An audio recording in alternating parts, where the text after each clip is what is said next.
kababayan sa Tarlac City, magandang araw sa inyong lahat. Every mayor has one job, to make their city the best place to live in. Not the biggest, not the most developed, and not the flashiest, but the best for its people. Sa loob ng 100 araw, nakapagsagawa na tayo ng 18 recruitment activities o job fair. Pagdating sa kalusugan, 28 na barangay na ang nabigyan ng medical missions. We have taken our first important steps to ensure that public services reach the farthest households and the poorest of the poor.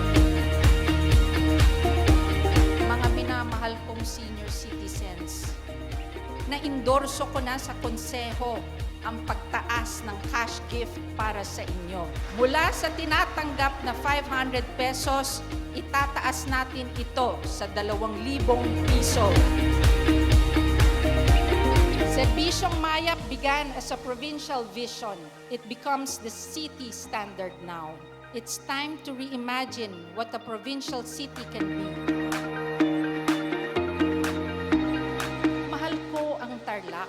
Hindi ko hahayaang magmukatong basurahan. Isinagawa na natin ang malawakang pagsasaayos sa sistema ng pangongolekta ng basura. Sa dating 150 to 160 tons lamang ang nakokolekta, 320 tons kada araw ang kinokolekta ngayon. Agrikultura. Ang naratnan ko po ay ang isang napakaliit na pondo na nalaan para sa 9,000 magsasaka. Only 21 million. Hindi ito sapat. Kaya dinagdagan ko ng 10 milyon upang lubusan nating matulungan ang ating mga kababayang magsasaka. Maiangat ang produksyon at magpagyabong ang sektor ng agrikultura.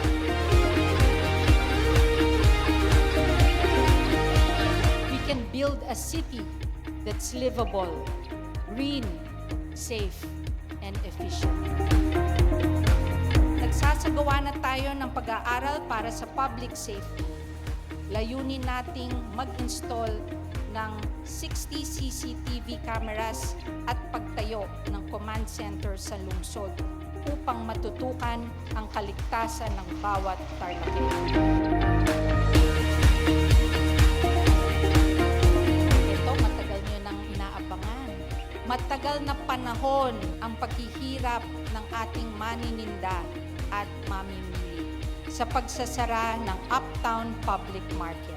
Noong August, naibalik na sa pamahalaang lungsod ang pangangasiwa ng palengke. Inatasan ko ang lahat ng kinauukulang ahensya upang maihabol ang pagbubukas nito sa darating na Disyembre. As governor, I looked after the entire province. Now, as mayor, my work is concentrated here, one city. If we have done this much in 100 days, imagine what we can do in a year. Imagine what Tarlac City can become in one full term. This isn't the beginning.